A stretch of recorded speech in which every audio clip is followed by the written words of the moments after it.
अगर आपका PF account है और आप एडवांस में पीएफ का पैसा निकालने की सोच रहे हैं तो पीएफ एडवांस विड्रॉ के नए नियम के बारे में जान लो, अदरवाइज आप अपना एडवांस में पीएफ का पैसा नहीं निकाल सकते। यहाँ पर आप देख सकते हो, जैसे ही पीएफ एडवांस फॉर्म 31 सेलेक्ट किया और यहाँ पर पीएफ मेंबर आईडी सेलेक्ट करी तो यहाँ पर आ गया you are not eligible for any type of advance claim, यानी कि ये जो पीएफ मेंबर है जिसका मैंने लॉगिन कर रखा है इसके बारे में यहाँ पर सिस्टम बता रहा है ईपीएफओ का कि आप एलिजिबल नहीं है, किसी भी तरीके का आप एडवांस में पीएफ का पैसा नहीं निकाल सकते। इसका क्या कारण है? इसका कारण मैं आपको देखिए यहाँ पर दिखाना चाहूँगा। अब जैसे यहाँ पर मैं एडवांस पारा सेलेक्ट करता हूँ तो यहाँ पर आपको देखने को मिलेगा सारे जो पारा हैं यहाँ पर रेड में है, देख सकते हो सारे के सारे। इलनेस का हो गया, मैरिज का हो गया, एजुकेशन का हो गया, हाउस रिलेटेड नीड्स का हो गया। दूसरा जो पारा है वो सारे के सारे पारा यहाँ पर रेड कलर में है और इनके पीछे एक लाइन लिखी हुई है, इसका यहाँ पर लिखा हुआ है member service is less than 12 month. Member service is less than 12 month, सभी के पीछे यहाँ पर यही लिखा हुआ है कि मेंबर की जो सर्विस है वो 12 महीने से कम की है। तो अगर आपका पीएफ अकाउंट है तो आपको पता होना चाहिए और आप दूसरों को भी गाइड कर सकते हो, दूसरों को भी पीएफ एडवांस विड्रॉ के नए नियम के बारे में बता सकते हो। 1 जुलाई 2026 से पीएफ एडवांस विड्रॉ के नए नियम लागू हो गए हैं। अगर आपकी सर्विस 12 महीने से कम की रहती है तो आप एडवांस में पीएफ का पैसा नहीं निकाल सकते। मिनिमम अगर आपको एडवांस में पीएफ का पैसा निकालना है तो मिनिमम आपकी जो सर्विस है 12 महीने की यानी कि 1 साल की होनी चाहिए। अगर 1 साल से कम की सर्विस रहेगी तो इस तरह से मैसेज आ जाएगा कि member service is less than 12 month, यानी कि जो मेंबर है उसकी सर्विस 12 महीने से कम की है। अब यहाँ पर एक बात और बताना चाहूँगा कि इसके बारे में ईपीएफओ ने भी बता रखा है। यहाँ पर देखिए ईपीएफओ ने साफ साफ बैनर के माध्यम से जारी जानकारी दी है कि ईपीएफ एडवांस के नए नियम अब ईपीएफ से एडवांस 12 महीने की न्यूनतम सदस्यता के बाद मिलेगा। मिनिमम सर्विस आपकी 12 महीने की होनी चाहिए तभी आप एडवांस में पीएफ का पैसा निकाल सकते हो। अब कौन सी कैटेगरी के लिए कितना आप एडवांस में पीएफ का पैसा निकाल सकते हो, चलिए वो भी आपको पता होना चाहिए।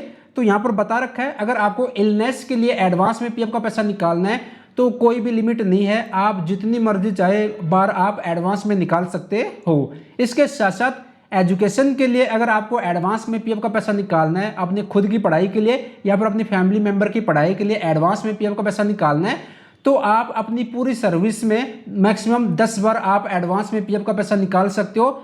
अगर आपको शादी के लिए एडवांस में पीएफ का पैसा निकालना है, खुद की शादी के लिए या फिर अपनी फैमिली मेंबर में किसी की शादी करनी है उसके लिए एडवांस में पीएफ का पैसा निकालना है तो आप अपनी पूरी सर्विस में 5 बार एडवांस में पीएफ का पैसा निकाल सकते हो। इसके साथ साथ हाउस रिलेटेड नीड्स के लिए यानी कि जैसे कि घर खरीदना है या मरम्मत करवानी है, रीपेमेंट करना है, कंस्ट्रक्शन करवाना अपने घर का, उसके लिए आप अपनी पूरी सर्विस में मैक्सिमम 5 बार आप एडवांस में पीएफ का पैसा निकाल सकते हो।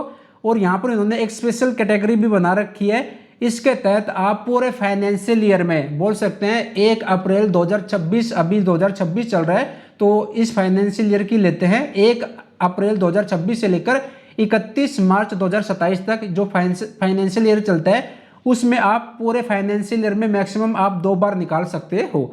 अब यहाँ पर यह भी पता होना चाहिए कितना आप निकाल सकते हो, तो यहाँ पर बता रखा है 75% आप निकाल सकते हो। आपका कर्मचारी शेयर और नियोक्ता शेयर की जो अमाउंट है उसका 75% आप निकाल सकते हो। मान लीजिए कर्मचारी शेयर और नियोक्ता शेयर मिलाकर आपका 1 लाख रुपए है तो 75,000 रुपए आप एक साथ एडवांस में निकाल सकते हो। 25,000 रुपए जो रहेगा वो आपका ब्लॉक रहेगा हमेशा। जब आप कंपनी छोड़ेंगे, कंपनी छोड़ने के बाद जब आप फुल एंड फाइनल सेटलमेंट के लिए अप्लाई करेंगे तब आप जब फॉर्म 19 अप्लाई करेंगे तब वो जो 25% ब्लॉक रहता है आपका वो आपका पूरा विड्रॉ हो जाएगा।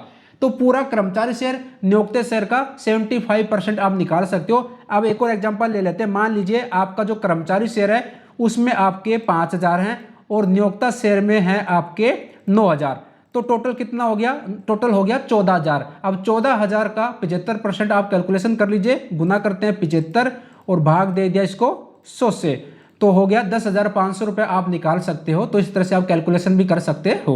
बाकी जब आप एडवांस में पीएफ का पैसा निकालने के लिए फॉर्म 31 अप्लाई करने जाएंगे और यहाँ पर जैसे पारा आप सेलेक्ट करेंगे तो यहाँ पर जो अमाउंट दिखाता है ये आपका 75% अमाउंट रहता है। यहाँ पर जो अमाउंट दिखाता है इसको आप पूरा एक साथ विड्रॉ कर सकते हो एडवांस में। बट इसके लिए आपकी जो सर्विस है वो आपकी 12 महीने की मिनिमम होनी चाहिए। अगर 12 महीने से कम की सर्विस रहेगी तो कुछ इस तरह से आपको मैसेज देखने को मिल जाएगा कि भाई आपकी जो सर्विस है लेस देन 12 मंथ है। अब देखिए एक बात का और आपको ध्यान रखना है, कई भाई कहते हैं कि हमने 3 कंपनी में काम किया, पहली कंपनी में हमारी सर्विस थी 6 महीने की, दूसरी कंपनी में हमारी सर्विस थी 5 महीने की, तीसरी कंपनी में हमारी सर्विस थी 4 महीने की, तो इस हिसाब से हमारी टोटल सर्विस 15 महीने की होगी। बट फिर भी हमें कुछ इस तरह से मैसेज देखने को मिल रहा है। देखो यार, जब तक आप ट्रांसफर नहीं करेंगे तब तक आपकी जो सर्विस है वो नहीं जुटती।